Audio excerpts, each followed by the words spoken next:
thanks so much for listening, y'all. If anyone's new here, you probably don't know what we do, but so we are a real estate brokerage in Austin, Texas. And honestly, we are the most unique realtor team, I would say, in the country. I don't know anyone else who does anything like what we do. All of our realtors are investors themselves. We have so much free education. We have a free online course. This podcast, we have 3 events. So every month there is an opportunity for you to come talk to our team, talk to us about real estate, whatever. I'm like, I don't know any if this exists. No one else. No. Yeah, it's ongoing support before you close, after you close, and it's a community of like-minded, investment-minded people who just really elevate your investment portfolio. And if you don't want to call it that, like, really, we think that the first house you buy is an investment, and so just ongoing support and community is so valuable in real estate. Yeah, so hopefully if you're in Austin, we get to work with you in some way. And even if you're not ready to buy a house yet, come to our community meetups. So many people who come, they're either in our homeowner group, they are like listen to the podcast. So come on by, say hi to us, bring your friend, we'll buy you a drink. Yeah. It's really low key, very chill. Like, we are definitely known, if you come and you're alone, we'll come up and talk to you. It's not, yes. We're not going to leave you hanging. So yes. And if you appreciate this podcast, or you appreciate our community events, send this to someone. Like, that we're almost 100% word of mouth. And so we really appreciate you sharing this with people who could be interested in buying in the next couple of years. And then if you're not in Austin, we have a really expansive referral network. And we have a lot of like-minded people in other cities that we like to hook you up with. So yeah. Reach out. Okay, let's jump into it. Yes.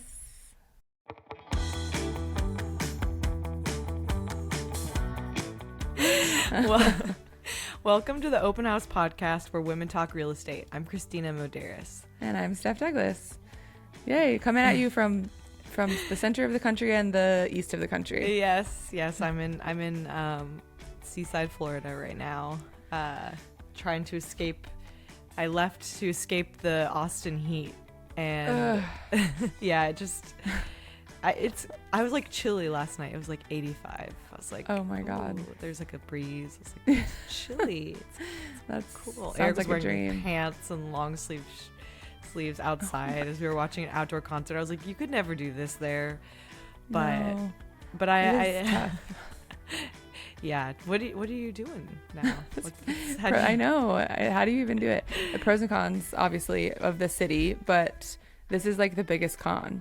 And we have to wake up early to walk Charlie because her little feet, and just like in general, we get so tired. So I just got back from a walk with her. But even her so, shoes. It's like, and her shoes, I know. Because like sometimes if she wants another walk, or if we just need to take her outside, like I don't want her feet to be on the ground. Yeah. And it's ridiculous. And really, like, being inside, it's like the winter. Yeah. Like, you can go to the pool. Yes. But like, how realistic is doing that every day? It's not, no. I know. Do you want, going to the pool every single day?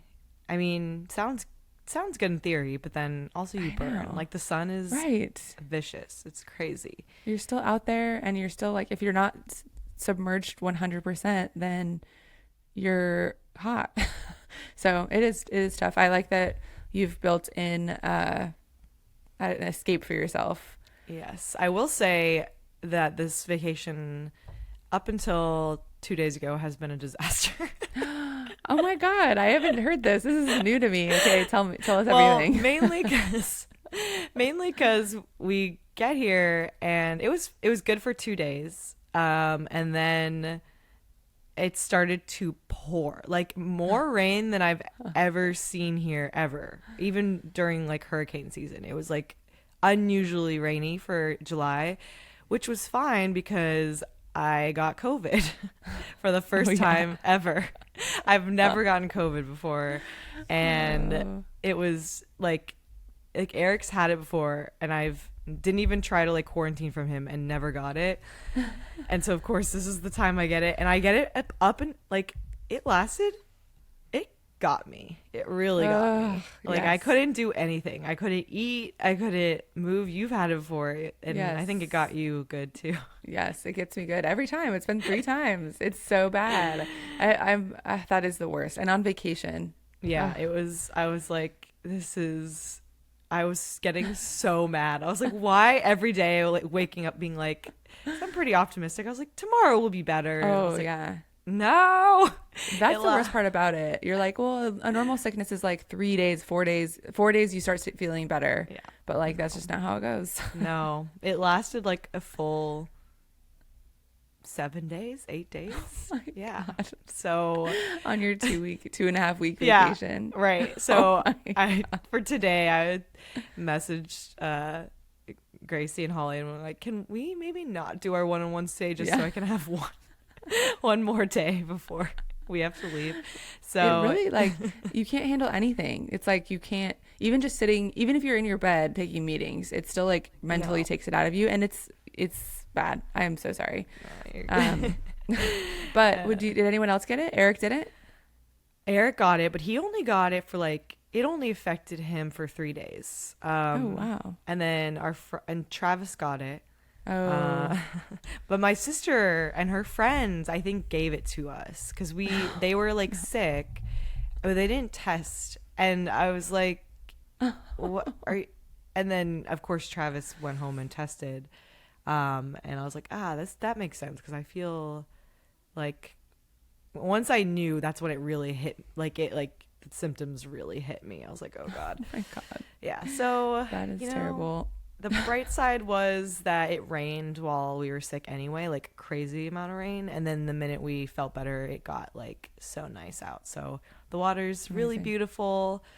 And the weather's really nice. So it really worked out in the end. But in the end, it was like, we're going to get a week vacation probably in the full amount of it. So right. Just 7 days. It's great. but amazing. Still, the 7 other days, I was like, why? God. I was like, had plans of like, I'm going to wake up and like go on a walk on the beach. And like, I still like today slept till 9:30 because it just drains you. I know. My So. God. It's really amazing that you've never gotten it. And also funny, like, it's over, but it isn't. No, it's People not. are still, it's over, but it's not. I guess it's not. I know. I was confused. I was like, is it just not killing people anymore? And like, or was I don't know. We're gonna have like documentaries in like 5 years about. Oh like, yeah, we'll learn a lot. Yeah, we're gonna learn a lot about what happened. But yes. Because like I know Travis has had every single vaccine, every single booster. And yet still got it. And me and Eric were like, so is it just like less bad, or like what is it supposed to do? I know. Because I thought the flu shot, like I think the flu shot, doesn't it, like you're not supposed to get the flu? Stop you from getting the flu. I know. So I feel like. What does the vaccine do? Well, we'll start another podcast about conspiracy theories. I just don't. I was like, wait, are you not supposed to get it, or wait, are you not supposed to like? I do think that it's just less severe, less bad, and like not as life threatening, but still like you feel like your life is threatened, but it probably feels isn't. like the flu to me, like pretty debilitating. Yeah. Oh my God. Well, I'm glad you have your house. I know. Did you do anything to your beach house while you were there? Yes. So while we were there, we realized that the posts had broken on one side of the fence. So Eric had brought some of his tools, and he just quickly put some new posts up and fixed it so it wasn't like leaning all the way down. Amazing. And then what else do we do? We put new lights around, but really there wasn't that much we had to do. We got some new chairs, but Eric tweaked our bikes. Like he just like tuned them up a little bit, because they're just sitting outside and there's just salt and rain and sand, so he just gave them a little tune up. But I think we realized we probably have to get new bikes every year, or like 1 year and a half, just because they get so bad. How worth it is that? Like, do you think people are drawn to your house because of those? Yeah, I think like it's kind of standard here to have bikes. Or I mean, we do have bikes that you can rent like literally a 3-minute walk away, but yeah, for now I think it makes sense. Yeah. So do you have a shed they could live in, or do they have to live under the house? no, and it's weird. Everyone just leaves theirs outside. So I think it's just like a normal wear and tear, and by the sea. Yeah, it's the ocean. I think this time maybe they'll last a little longer just because we're like aware of maintaining them more. So we'll let you know. But also, like, I think we just have to get new chairs every year. Like, it's kind of, they get really rusty and grungy. Cost of doing business. Yeah, I think that it makes sense. And then what we did while we were here was we called up a bunch of contractor or like pickleball contractor people just to like see what they say about our backyard. So I think the plan now is that to put a pickleball court back there. Oh my God. What did you get a quote? Well, I think Eric wants to do it.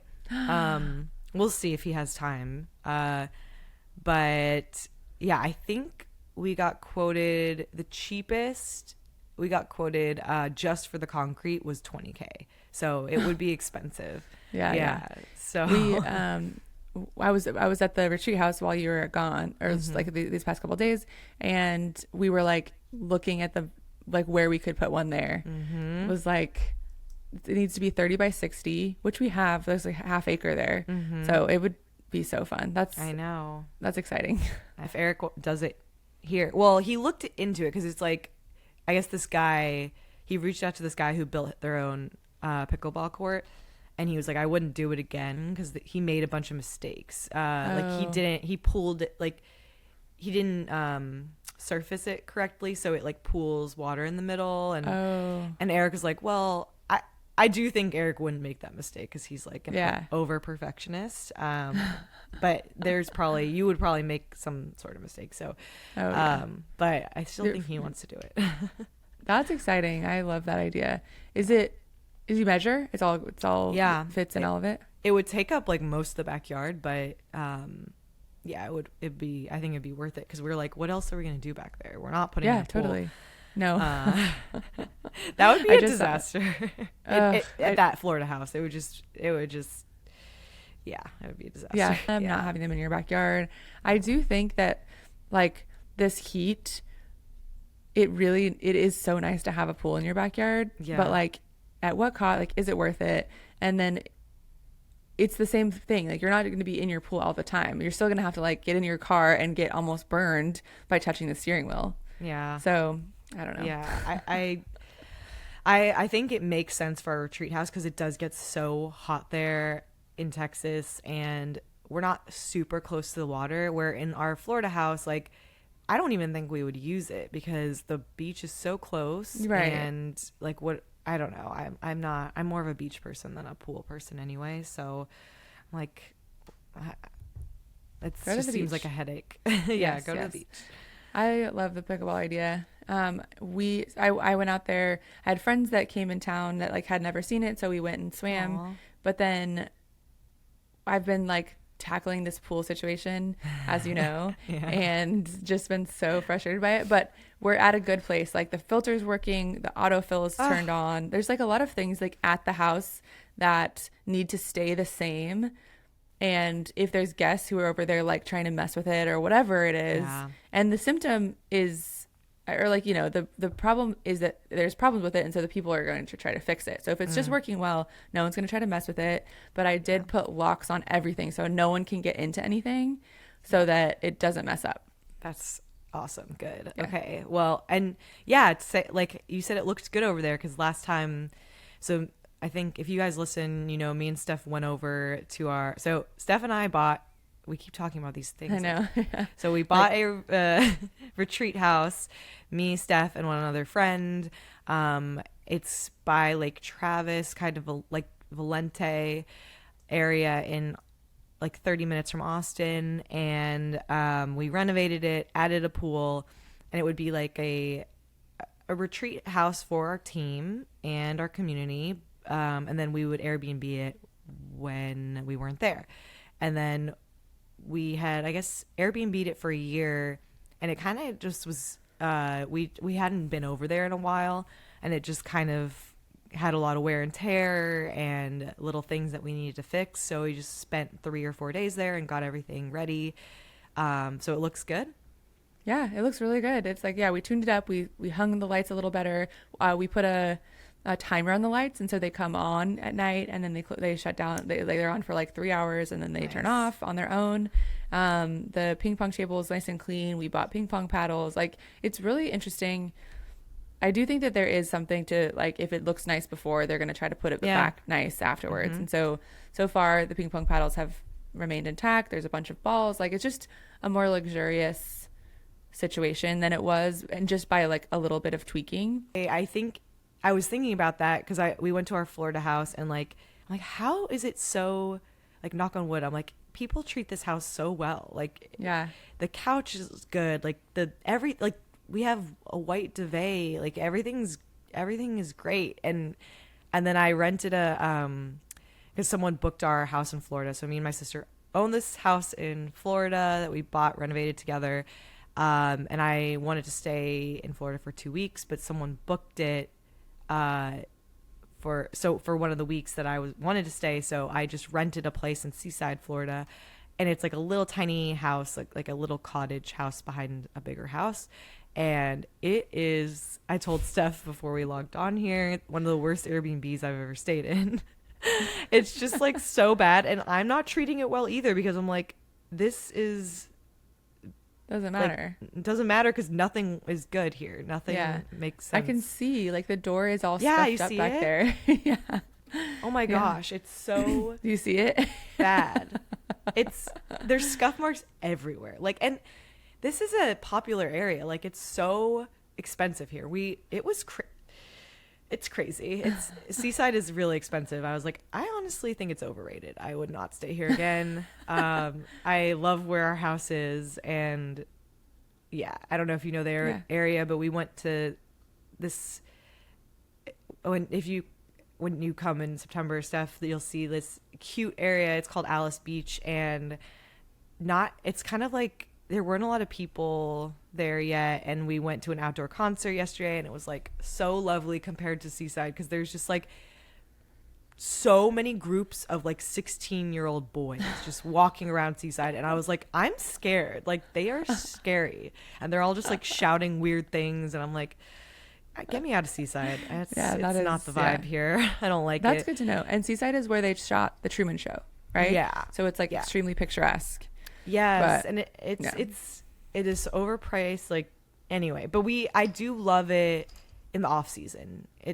Even in like early morning, honestly, off season, because it's just, they have a farmer's market, and like, I love this bar that overlooks the water called Bud and Alley's, and don't go there for dinner, but it's But anyway, I saw a meme that said the pros of summer are outweighed by the chance you might run into a teenager at 1 p.m.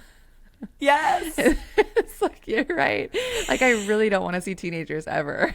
No, they are awful. Like, but just like the groups of teenage boys, and I see them, a little group of teenage girls, they're all wearing the same thing. That's another thing. I'm like, I thought Gen Zers were like, wait, they're not Gen Zers. What are they? Are they even They might be Gen Alpha. I think Gen Alpha is like up to 12 or something. Like, so they're still Gen Z. It's just crazy to me. I know this is not real estate, but I don't care.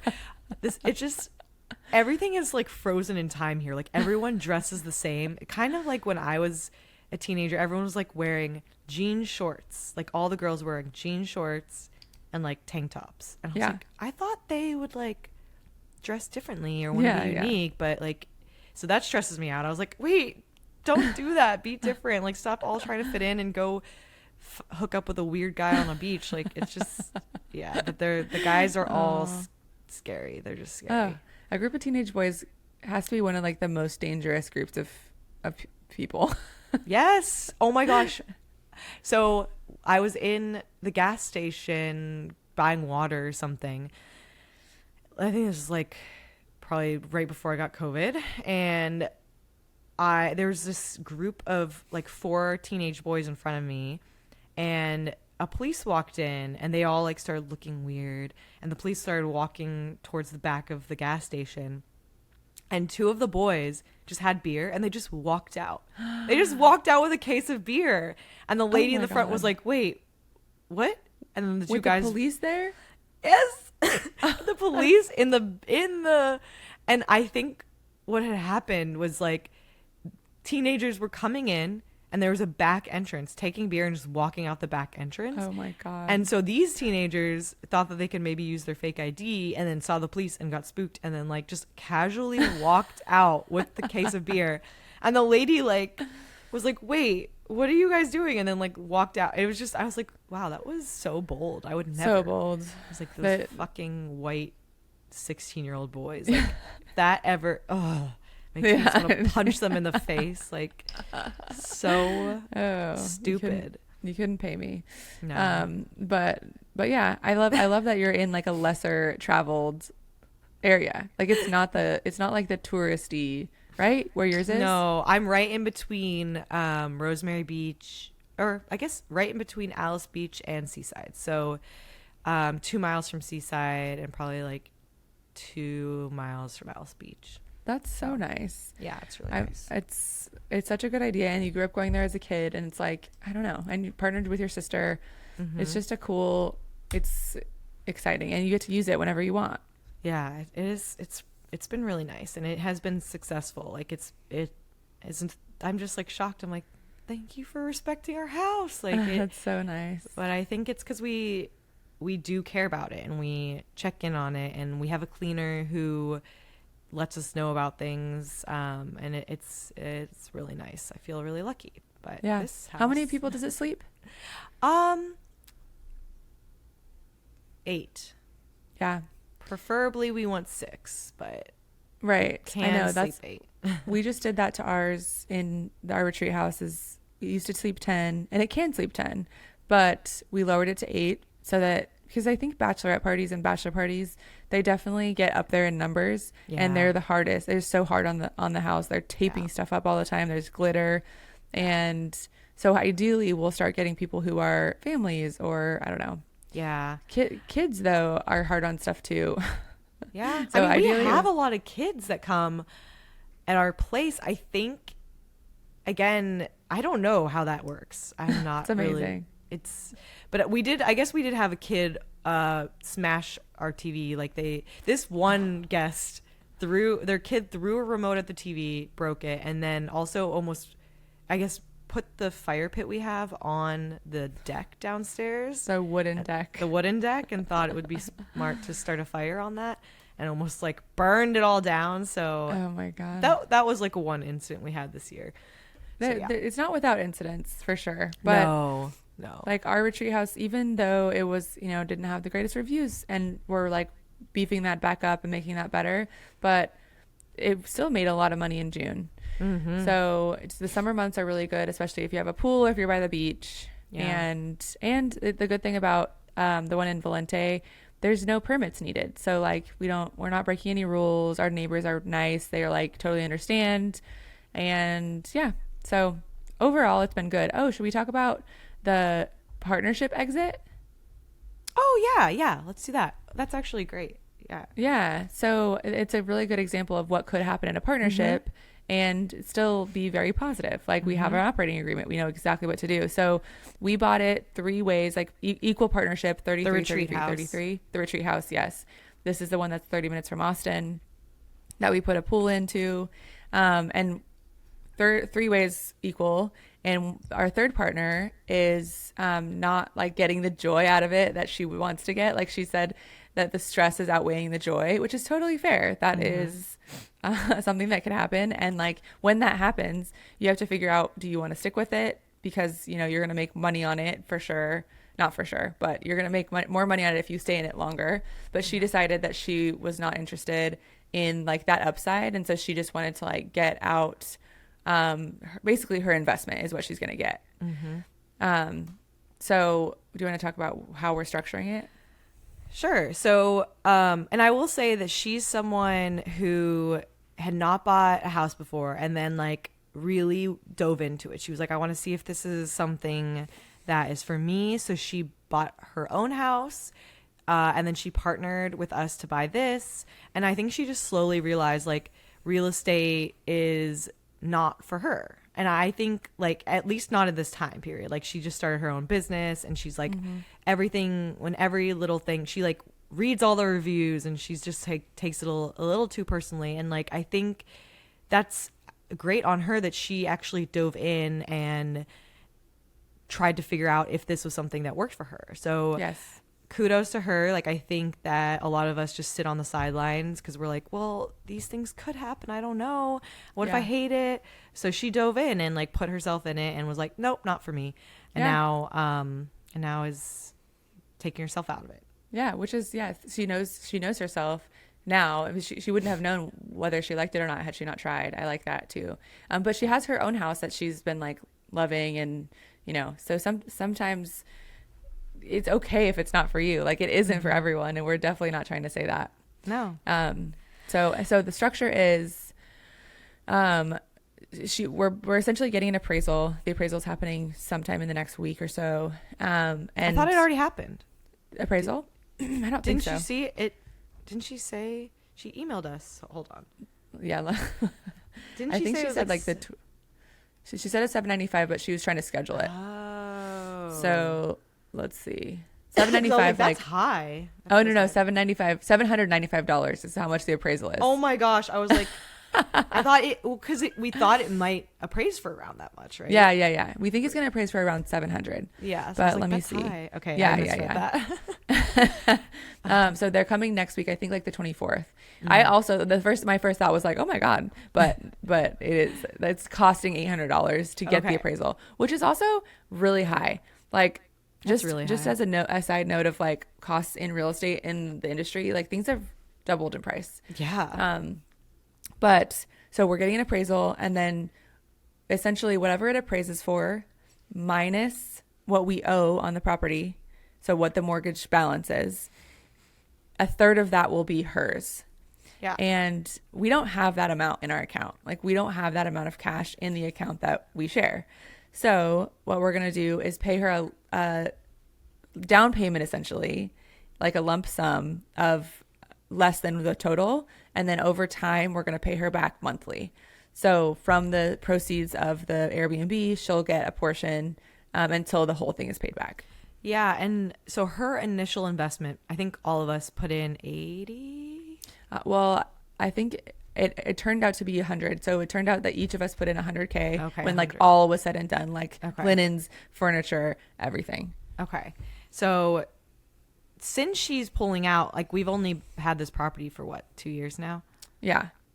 Yeah. So it's been 2 years, and typically when you're doing something like this, you're not really expecting to sell or, sell or even reap benefits of this for years. It's not a quick for appreciation. Investment. Yeah. Right. So we'll see what so if it appraises, so how much did we buy it for? We bought it $475 for $475. So if it appraises for $700, our loan balance is $392. So if it appraises for $700, we'll have about $300K in equity, which means $100 for me, $100 for you, and $100 for Celeste. So she'd get her initial investment. She'd get her initial investment back. So she's not gaining anything by she's getting her initial investment back. She's not getting a return on investment, which over these, past 2 years, she's put in work, she's put in time. Yeah. So like ideally this wouldn't be how it ended for her, like this specific investment, but like getting your initial investment back is pretty good. Yeah. And we've all sold places when we're just like, let's just get this out of, like, I've definitely done that where I'm like, this property's stressing me out. It's not bringing me joy. I don't like it. I'm selling it. And I, might have taken a little bit of a loss, but it not really to me because it was so stressful and it wasn't worth it. So, and you always learn, and like really this is a really valuable learning experience for her. And so she's probably walking away being like, yeah, this was great. And I have what I had when I first started. So, So, and really it's hard to get that amount back after only 2 years. Like usually you're kind of down for a little while before you recoup your investment, and then you start earning a return on investment. But yeah, so I think this is a positive way to address like her stress, and it's going to be good for us because now we're going to own it 50-50. Yeah. I am excited about that too. Yeah. Owning property with multiple people is fun, but you always have to go through someone, like multiple people, to get things done. And for example, like we own a property with three other people. Three others, yeah. So 5 people. Yeah. 5 people own it, and you own the ranch with multiple people. And sometimes like we're all different in the property, this house that we own with 5 people. We're all very different ownerships, right? So like I think me and Steph are only like 13% low owners. Yeah.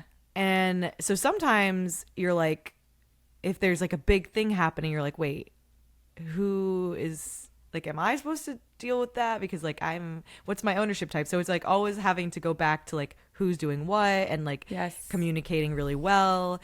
So I think, when there's a couple partners, when there's 2 or even 3, it can be a little bit easier to manage. Yeah, totally. And when you have a higher equity stake, a lot of times that means you have, more decision-making power. You own more of it, which is like, like in stocks, if the person that owns the majority of the company, that's the person that has the power. So it's kind of nice. Like we're like not silent on that house, but we have a minority stake. And so we just let them kind of take the reins. Yeah. But then when it's all equal, you have to come to a unanimous decision. So it depends on the ownership, but operating agreements are so important. And then also it's an example that all partnerships can be different.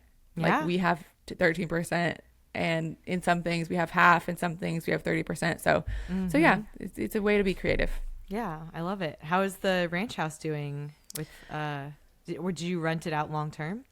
No, so we're kind of in flux right now, trying to figure out. We had 2 good months, and then next week we're going to do like a work week which is it's an interesting choice because it's so hot, and so we're oh no. I know. But essentially we're going to do what we did at the retreat house, like fix the little things and like make sure that everything do a couple of projects that's going to make it a little better. And like the problem with the ranch is that, again, just like you're talking about with yours, there's no beach nearby, but there's nothing to do there really. But it's just a cool property. Like it's a cool property to go to, and like there's a saloon and all of that, but there's not like a essential activity that makes people want to go there. So you need some PR around it, some marketing tactics. Yes. And that's the other thing with like a 5-person partnership is you need everybody's consensus. And so like a lot of times if you can't come to a consensus, nothing happens. Yeah. And so like there's pros and cons to all of this. Like you get to share the workload, but it's also like we had someone who wanted to rent it long term and we couldn't come to an agreement. So we didn't rent it long term, which I think is better. I think like the wear and tear of a rental, they had dogs. It was just like we were going to have to go in, but like, what are we going to do? It'd be great if it was a wedding venue. There's like a lot of potential, but like no one's putting their full attention on it. Right. I think that is another thing when there's multiple partners. It's like the initial idea, you're like, oh my God, this is so exciting. But then when it all comes down to it, you've put in a lot of work, you've put in a lot of money, and you're like, okay, I want to rest. And then it kind of gets forgotten. So yeah, I think, yeah, it's tricky, but, and like if there was one person who was like, oh, I really want to make this a wedding venue, and then you guys maybe paid them more money out, or like they got a bigger cut of something, then they could put their full attention on it. But otherwise, yeah, everyone's kind of like, are you doing it? Am I doing it? What are we doing? Right. Exactly.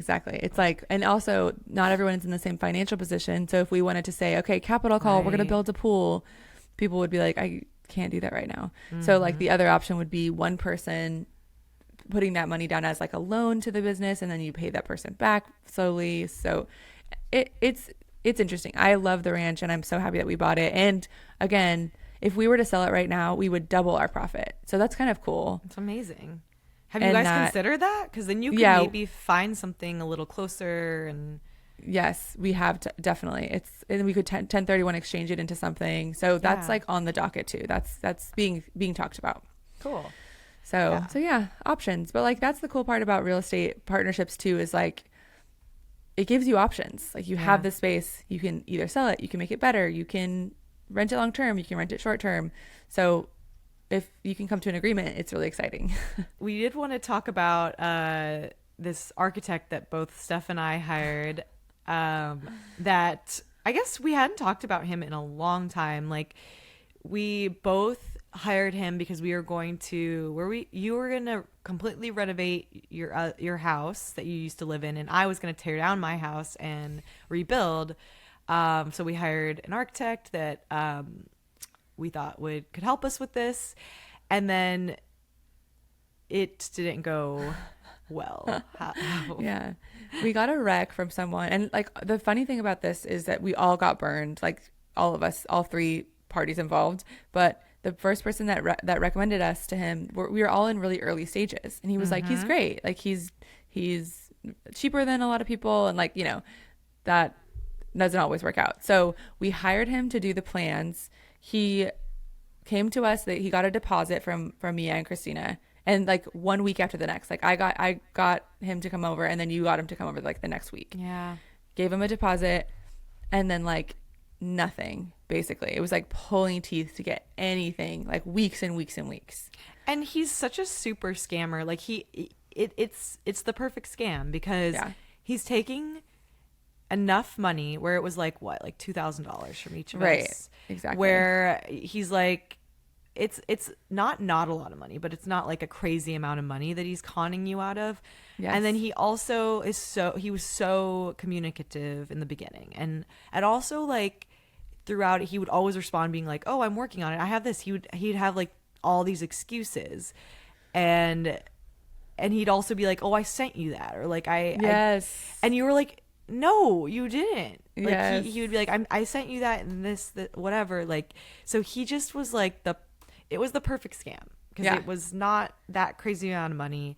But he did scam us. He didn't give us any work. And from three of us, stole from me and Steph, like over 5K, 5 or 6K. And then I know from the person who recommended him to us, he screwed him over in a longer way, in a time, in the plans that he did give him, they were really bad, they couldn't be used.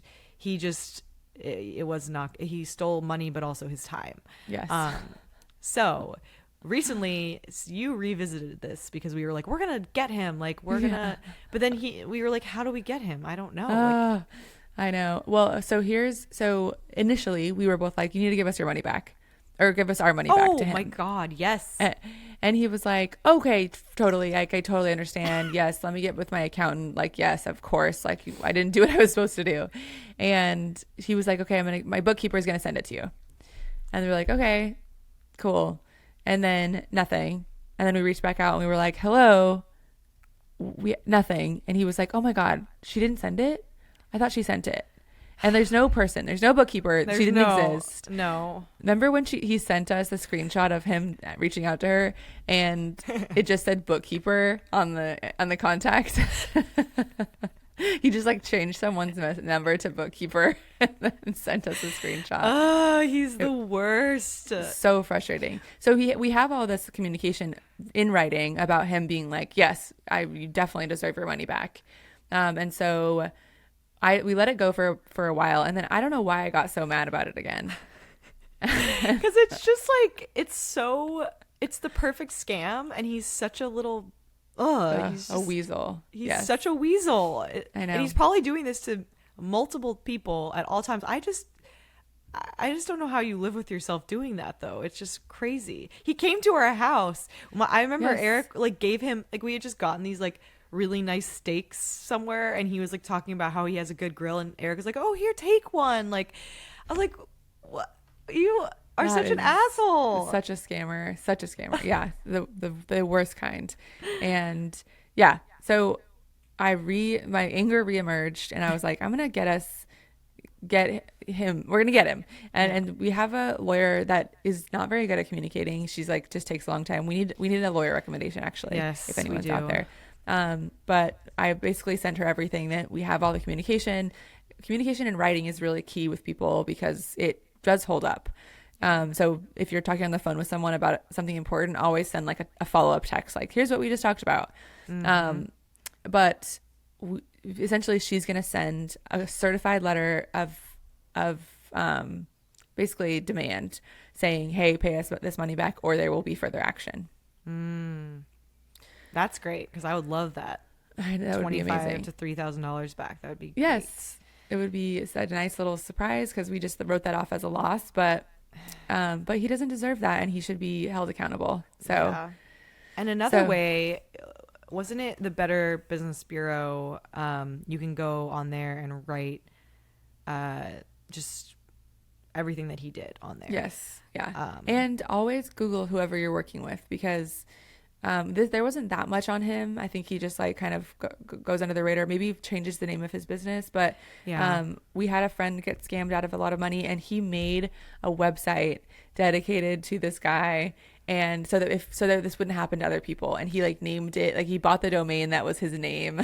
Yeah. Oh my gosh. Yes. So he got screwed out of a lot of money. This contractor screwed him over. And yes, if you Google this guy's name, you see this whole website dedicated to him about how bad he is. Yeah. So definitely Google whoever you're entering into whoever you give money to, you should Google them, especially if you're giving them money before they give you what they promise. Try to do a deep dive, because I'm pretty sure I did Google. His name's Jim Sawyer. Sawyer. Yeah. I Googled him, and you did too, I'm sure. And on the surface, I was like, I can't really find anything. I found his LinkedIn. Now we're getting lawyers involved, but we don't want to have to do that. It's so frustrating. No. Like, we did try to deal with it on our own, but I saw his LinkedIn, I saw his place of employment, and I emailed his boss. Good. And I CC'd him, and I was like, this is what's happening. Like, this is what this guy is doing. Like, under the table outside of work. And the guy was like, that guy doesn't work for us. Oh yes, I forgot you did that. Oh my god. So what is it? Does he just do this as a job? He's scamming me. Like because he's got on LinkedIn I was like, well, he's presenting as working for you, so you might want to like address that, because he's a scammer. God. That's crazy. Oh my gosh. Okay, well, now I want to plot on what other things we can do to get I know, seriously. So just so that like no one else has to go through this, because he's just continuing to do this. I'm like, Matt, do you want to make us a website? Yeah, seriously. JimSawyer.com. Maybe he could recoup all of his funds by making websites about people. Oh my god, that would be a good business though. Yeah, slam Except websites. Then it could turn bad if exactly. I know. And even that's the bad part about like holding people accountable online, is that if you're a business owner like we are, like, it's easy to retaliate. It's so easy. So like if we were to just go slam him all over the internet, he could give us a 1-star review on Google or whatever, which isn't like the worst thing, but still. Oh, that would be really bad I would hate it, but okay. I know. I would don't do that. Don't do that. But do it. We have all 5-star reviews on Google, which is really crazy. I think we have over 100. And it wouldn't like, I guess people would read it and be like, who is this? Yeah. Hopefully. But it's a flaw in the review system for sure, especially if you're someone who has a business. So reviews are stupid. Yeah. But also I read them, so. Oh, same.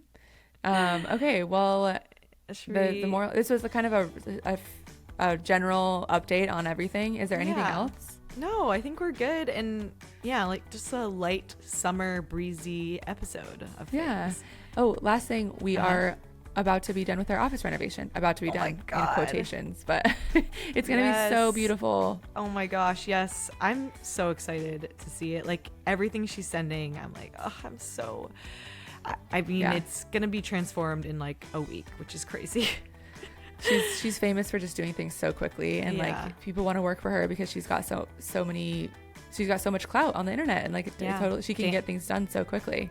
yeah, we hired Danny Cleric, a designer, to come up with a new office for us. So we're so excited. Come to our launch party. Will be September 21st. September 21st.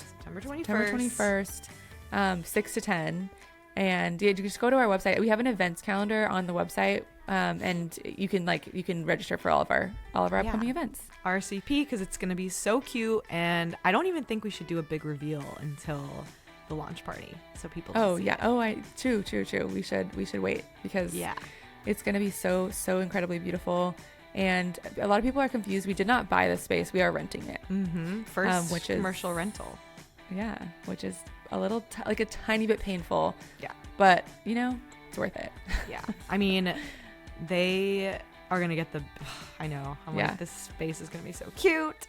The problem is, the reason that they wanted to not give us a 5-year lease and a 3-year instead is probably because they're going to demo it. Yeah. Which is like wild, but hopefully not. Hopefully they don't get their stuff together in time and we can re-up our lease. Yeah, but I hope so. Anyway, okay. Well, I'm glad that you're staying cool. I'm glad you're coming back soon. Yeah. And yeah. I'll see you in person on Tuesday. Yay. Okay. Bye.